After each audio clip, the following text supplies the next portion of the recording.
very special town hall. We're coming to you live from Goa. Now, Goa may be one of the smallest states going to the elections, but it is indeed the most fascinating election this 2022. I have two very special guests with me, the Aam Aadmi Party convener and Delhi Chief Minister Arvind Kejriwal here with us, and Amit Palekar. Well, welcome to NDTV. This is your first election campaign. He is the Aam Aadmi Party's Chief Ministerial candidate here in Goa. So, Arvind Kejriwal, why Amit Palekar? Why not? He's one of the best suited candidates. Amit Palekar पढ़े लिखे हैं. अमित पालेकर ईमानदार हैं और अमित पालेकर गोवा के लोगों के लिए कुछ भी कर गुजरने के लिए तैयार हैं. अमित पालेकर के दिल में गोवा बसता है. Okay. और फ्रेश फेस हैं. What attracted you to existing politicians की तरह नहीं है जो आज गोवा की हालात के लिए जिम्मेदार हैं. जो लोग एक फ्रेश चेहरा है. There are a lot of fresh things happening this election, and I'm going to come to that. But what attracted you to the Aam Aadmi Party? Did they pick you or did you pick them? I think I picked them up. I think it was a love marriage actually. Yeah, it was. Okay. It was a perfect love marriage, and that's why probably 14th February is the elections, because I think it's an expression of love that happens most of the time in February. That's how voters of Goa are going to express their love for Aam Aadmi Party. All right. But I think what is the, let's keep aside the humor part of it, but if you've seen Goa for last 2 decades, Goa is, at a threshold of where people are fed up of corruption. The corruption has reached at such a peak that you needed an option. Now, when you want to come into politics, the only option that you see is one of the most credible, most honest option is Aam Aadmi Party. And that's why you fall in love with a party like that. Because that's a leader who comes and behind closed doors tells you that if you want to do honest politics, if you want to be an honest politician, this is the party for you, or that's the door for you. Okay, fair enough. The counter question to that is, and Arvind, if you want to come in here, that this Aam Aadmi Party entering TMC, entering the Congress already here, has led to a more fragmented opposition in Goa, which will be advantage BJP. That's been the biggest criticism of the fact that the opposition has not been able to unite ahead of the Goa election. How do you want to respond to that? Has the opposition been able to unite? वो एक गलत ऐसे लगता है कि बहुत सारी पार्टियां हैं. ये वाला चुनाव में गोवा के लोगों के सामने 2 ही ऑप्शंस हैं. एक ऑप्शन है कि आम आदमी पार्टी को वोट दीजिए और एक ईमानदार सरकार चुनिए, अच्छी सरकार चुनिए जिसने दिल्ली में इतने अच्छे अच्छे काम किए. और दूसरा ऑप्शन है कि बीजेपी को डायरेक्टली या इनडायरेक्टली वोट दीजिए. इनडायरेक्टली वोट देने का मतलब है कि अगर आप कांग्रेस को वोट दोगे तो वो कांग्रेस वाला जीत के बीजेपी में जाएगा. आप एमजीपी को वोट दोगे तो वो जीत के बीजेपी में जाएगा. तो और किसी को भी वोट दोगे तो वो जीत के इनडायरेक्टली तो बीजेपी में ही जाएगा जीतने के बाद. इस बार एक और भी इंटरेस्टिंग चीज हुई है गोवा में. बीजेपी को ये पता है कि वो सालसेट एरिया के अंदर एक भी सीट नहीं जीत सकते, कैथोलिक एरियाज के अंदर एक भी सीट नहीं जीत सकते. तो बीजेपी ने क्या किया है कि अपने कैंडिडेट्स को चुनाव के 2 महीने पहले कांग्रेस ज्वाइन करवा दिया और अपने लोगों को कांग्रेस की टिकट दिलवा दी है. तो वो कांग्रेस के नाम पे जीतेंगे वहां पे अगर मान लो चुनाव, तो वो चुनाव जीतने के बाद तुरंत बीजेपी. बट उन्होंने भी तो एक तरह से चुनाव की कैंडिडेट उन्होंने उस एरिया के लिए आउटसोर्स कर दिया है कांग्रेस को, और कांग्रेस ने वो ठीक. तो ये चुनाव केवल 2 उसके बीच में है. एक तरफ एक ऑनेस्ट ऑप्शन है, अगर आपको ईमानदार सरकार चाहिए आम आदमी पार्टी को वोट दीजिए. अगर आपको बेईमान सरकार चाहिए, करप्ट सरकार चाहिए, स्कैम्स की सरकार चाहिए, तो बीजेपी को डायरेक्टली या इनडायरेक्टली वोट दीजिए. Okay, it's interesting that you say that there is no fragmented opposition. How do you then respond to the fact that if there was a united opposition, if there was no infighting, it would have perhaps been a serious challenge to the BJP, given the fact that it's going to be extremely hard for any single party to cross the halfway mark. Do you think an alliance would have worked better? This election is not about BJP or this election is about the future of Goa. You're saying it's not about defeating the BJP? Goa के लोगों के सामने अभी तक 2 ही options थे, BJP, Congress. तो एक बार BJP को चूज करते थे, एक बार कांग्रेस को चूज करते थे. अगर corruption was not an issue कि दोनों ही करप्ट थे. ओके पहली बार एक ऐसी पार्टी आई है जो बार बार, कभी गोवा के लोगों ने सुना पॉलिटिक्स के अंदर, सुना कि ईमानदार पॉलिटिक्स, ईमानदार कैंडिडेट, ईमानदार मुख्यमंत्री, ईमानदार पार्टी कभी सुना था? जिंदगी में नहीं सुना कभी। एक मिनट, पहली बार सुनने को मिल रहा है कि एक पार्टी आके कह रही है कि हम ईमानदारी से काम करेंगे, हमने दिल्ली में ईमानदारी से काम किया। ईमानदार ऑप्शन है गोवा के लोगों के पास। So this election is not about BJP versus non BJP, this election is about क्या हमें ईमानदार गवर्नमेंट चाहिए कि बेईमान सरकार चाहिए। Okay. It's fair that you say that, but then I'll ask you a counter question to that. This is not the first election that the Aam Aadmi Party is fighting in Goa. What is different from 2017? 2017 was looked at as a debacle. A majority of your candidates lost their deposit. What's changed in the last 5 years? Her election अलग होता है। 2017 का election जो है पहला election था, हमारे पास हम ऑर्गेनाइज्ड नहीं थे, कैंडिडेट्स नहीं थे, बहुत सारी चीजें हैं। इस बार पार्टी एक ऑर्गेनाइज्ड तरीके से, सिस्टमैटिक तरीके से गोवा के लोगों के बीच में गई है। स्पेशली कोरोना के दौरान, जब कोरोना हुआ था, कोरोना के दौरान जिस तरह से आम आदमी पार्टी ने देश भर से डोनेशंस इकट्ठे करके गोवा के एक एक घर के अंदर राशन पहुंचाया था, उस टाइम कहां थी बीजेपी? उस टाइम कहां थी गवर्नमेंट? उस टाइम कहां थी बीजेपी गवर्नमेंट? उस टाइम कहां थी कांग्रेस? सब लोग अपने घर में बैठे हुए थे। अभी चुनाव के पहले सब लोग वोट मांगने आ रहे हैं। जब हम राशन पहुंचा रहे थे, हमने किसी को नहीं कहा हमें वोट देना। हम क्यों? आम आदमी पार्टी इंसान की इज्जत करती है, आम आदमी पार्टी के अंदर इंसानियत है, ईमानदारी है। हम गोवा के लोगों की जिंदगी हमारे लिए इंपॉर्टेंट, गोवा के लोग हमारे लिए इंपॉर्टेंट है।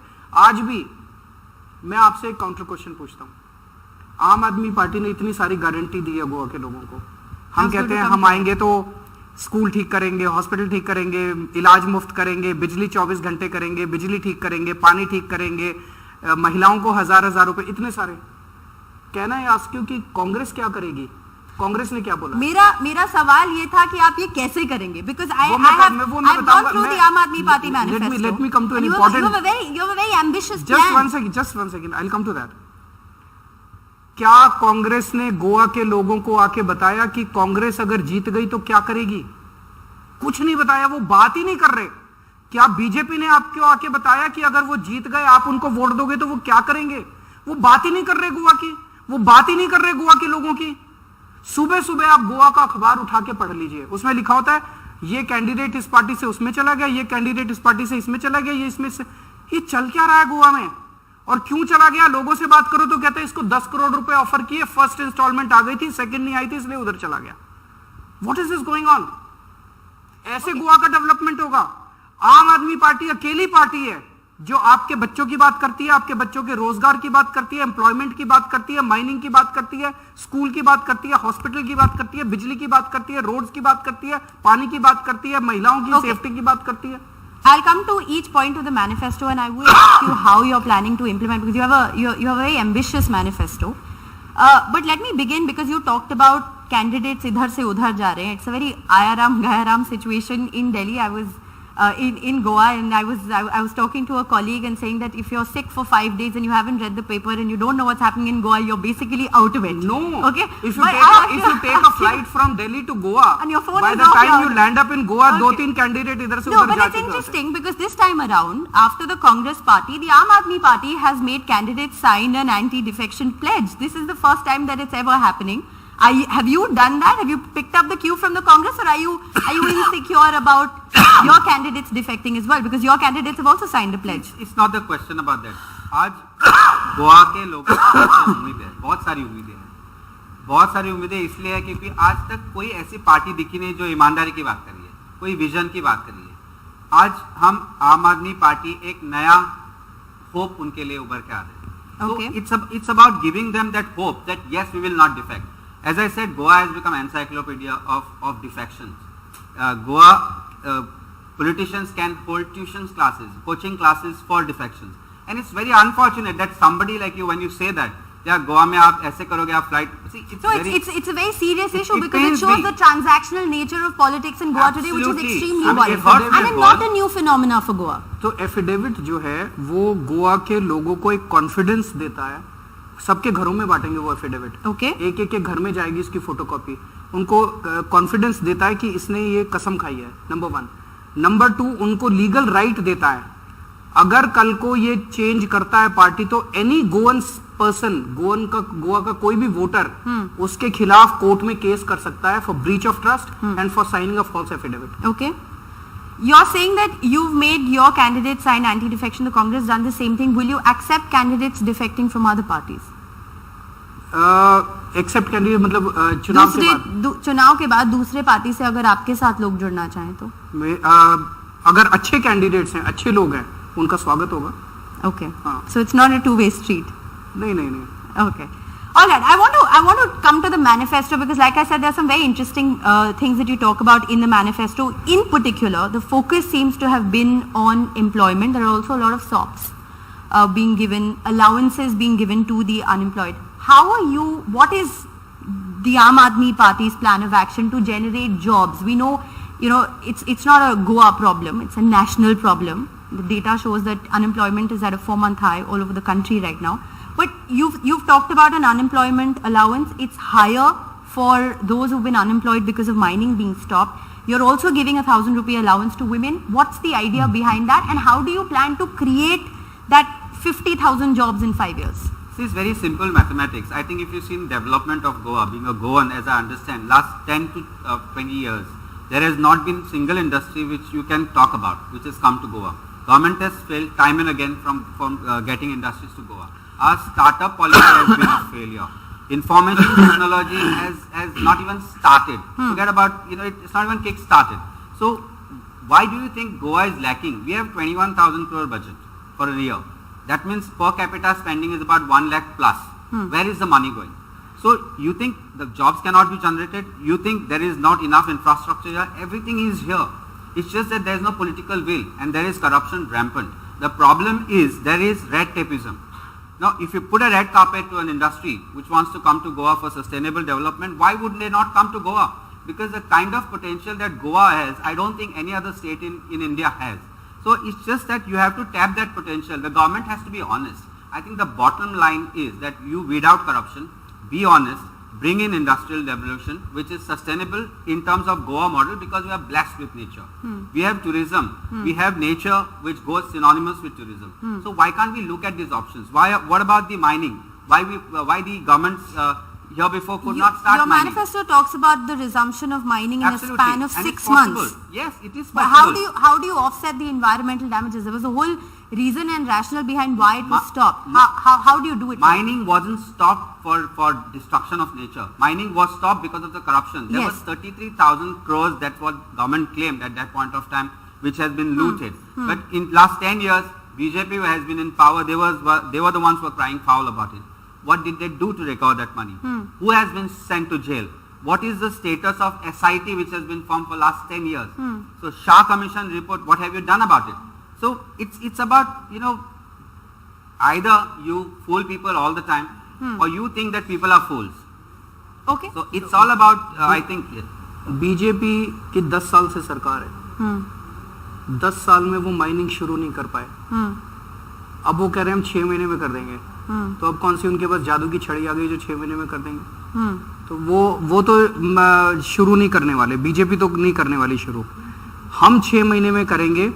कैसे करेंगे? सुप्रीम कोर्ट का ऑर्डर है. सुप्रीम कोर्ट का ऑर्डर कहता है कि माइनिंग शुरू होनी चाहिए, ऐसे ऐसे ऐसे ऐसे शुरू होनी चाहिए.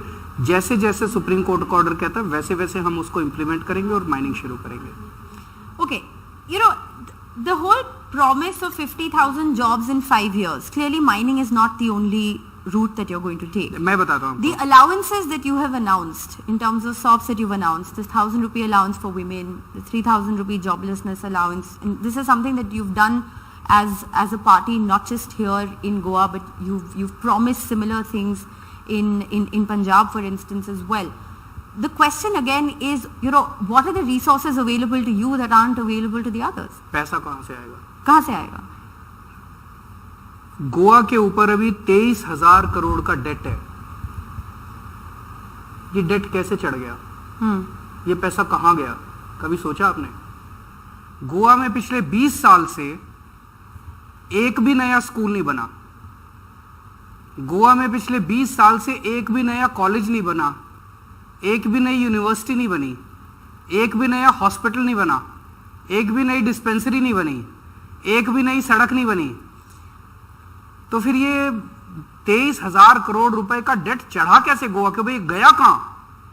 ये सारा इनके स्विस बैंकों में गया, ये सारा इनकी जेब में गया, इन नेताओं की जेब में गया।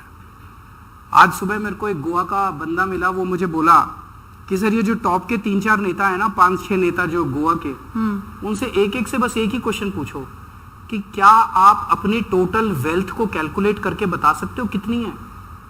बोला इनको हिसाब ही नहीं है अब इनके पास कितनी वेल्थ हो गई है, कितनी प्रॉपर्टी न्यूजीलैंड में है, कितनी प्रॉपर्टी यूएसए में है, कितनी प्रॉपर्टी लंदन में है। ये सारा 23,000 करोड़ रुपया उधर गया है। ईमानदार सरकार आएगी, पैसे की कमी नहीं है, दिल्ली में करके दिखाया है। 1 मिनट, यहां पे भी करके दिखाएंगे। जो स्विस बैंक में जा रहा है इनका पैसा, इनके नेताओं की जेब में जा रहा है, अब ये नेताओं की जेब में नहीं जाएगा, अब ये गोवा की महिलाओं के जेब में जाएगा। 1,000 रुपए महीना गोवा की महिलाओं की जेब में जाया करेगा। Okay. You know, speaking of jobs, you say you have a roadmap in place, but I want to ask you the other question. In order to implement your roadmap, in order to implement your 13-point agenda, create jobs, etc., what is it going to take to come to power? Because the assessment is that there's going to be no clear majority for any party in Goa. My question again, and I'll come back to this, is are you willing to walk the talk with other opposition parties? Are you willing to join hands with them in a post-poll scenario to give Goa an alternate government to the BJP? Will you consider an alliance with the Congress? Have you already considered an alliance with the Congress? हमारी उम्मीद है कि गोवा के लोग आम आदमी party को full majority देंगे, लेकिन अगर पोस्ट पोल सिनेरियो में जरूरत पड़ती है, बहुत जरूरी होता है, तो नॉन बीजेपी अगर कोई अलायंस बनाने की जरूरत पड़ेगी तो उसको सोचा जा सकता है। Okay. How does this complicate the situation in Punjab then? Why? Because you're fighting against the Congress tooth and nail in Punjab. तो ठीक है, कांग्रेस से लड़ रहे हैं वहाँ पे, तो वहाँ पे लड़ रहे हैं, बट यहाँ पे you will consider. देखते हैं पोस्ट पोल क्या सिनेरियो बनता है। आप तो भगवान से प्रार्थना भी यही करो भाई गोवा में फुल मेजॉरिटी आए। आप क्यों ऐसी गंदी बातें करते हैं? Okay. The other question I want to ask, is the allegation of you playing caste politics in Goa this time around by picking Amit as your chief ministerial face. He comes from the Bhandari community. It is a community that has a close to 30% representation here in Goa. How would you respond to the allegation that you're not different, you don't bring any difference to the politics because you're playing the same game? नहीं, हमने announce किया कि हम भंडारी समाज के किसी अच्छे व्यक्ति को गोवा का सीएम कैंडिडेट बनाएंगे। हमने ऐसा क्यों बोला? हम कास्ट पॉलिटिक्स नहीं कर रहे। आज तक वो लोग कास्ट पॉलिटिक्स करते थे, हम उस इनजस्टिस को दूर कर रहे हैं। Okay. गोवा में 30-35% भंडारी समाज के लोग रहते हैं, सबसे ज्यादा नंबर में रहते हैं। पिछले 60 साल में भंडारी समाज से एक भी व्यक्ति सीएम नहीं बना। एक रवि नायक 2.5 साल के लिए बने थे बस, अदरवाइज कोई भी फुल टर्म के लिए सीएम नहीं बना। क्यों नहीं बना? इन पार्टियों का कहना है कि भंडारी समाज के लोग सीएम बनने लायक नहीं है। ये गलत बात है। भंडारी समाज के लोगों ने गोवा की तरक्की के लिए हर काम किया है। पायलट बनते हैं, इंजीनियर बनते हैं, डॉक्टर बनते हैं, एडवोकेट बनते हैं। ऐसा क्या काम है जो गोवा की तरक्की के लिए भंडारी समाज ने नहीं किया? तो भंडारी समाज के लोगों को तकलीफ होती है ऐसी बातें सुन के जब दूसरी पार्टियां कहती है। अब जैसे बीजेपी को ले लीजिए, उनके पास श्रीपद नायक है, उनको सीएम क्यों नहीं बनाते? बहुत फेमस व्यक्ति हैं, पॉपुलर नेता हैं। उनके बेटे को भी इस बार टिकट नहीं दिया, इंसल्ट किया भंडारी समाज का। तो हमने केवल भंडारी समाज का फेस दिया है रिप्रेजेंटेशन के लिए, उस अन्याय को दूर करने के लिए जो फीलिंग ऑफ इनजस्टिस पूरे भंडारी समाज में है। लेकिन हमारा सीएम कैंडिडेट सबके लिए काम करेगा, केवल भंडारी समाज के लिए काम नहीं करेगा। अब ये वो वाला बात खत्म, हमने सीएम कैंडिडेट दे दिया।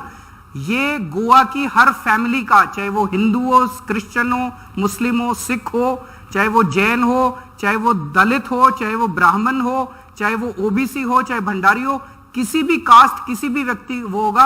हर गोवा की फैमिली का ये बेटा बनके, सबका बड़ा भाई बनके, छोटा भाई बनके काम करेगा। I'm going to give our audience who've been listening so very patiently the chance to also ask both Arvind and Amit some questions. Do we have any questions from the audience? Yes, please. मेरा नाम दिवेता नाइक है। मैं sir से पूछना चाहती हूँ कि मैं जिस एरिया में रहती हूँ वहाँ पे 20 साल से नल में पानी नहीं आ रहा है। हम लोग तो टैंकर के पानी से यूज़ कर रहे हैं। अगर एक गवर्नमेंट आएगी तो हमें हमारे नल में पानी आएगा? बिल्कुल आएगा। अभी देखिए, जो मेरा अपना मोटा मोटा असेसमेंट है, यहाँ पे भगवान ने नदी भी दी है, यहाँ पे पानी की कमी नहीं है गोवा के अंदर। लेकिन अगर एक सोच के देखिए, अगर आपका जो चीफ मिनिस्टर है, अगर आपका वाटर मिनिस्टर है, अगर आपका एमएलए है, वो 24 घंटे अगर ये सोचता है कि मैं पैसा कैसे कमाऊंगा, तो वो आपके पानी के बारे में तो उसको सोचने का टाइम ही नहीं है ना।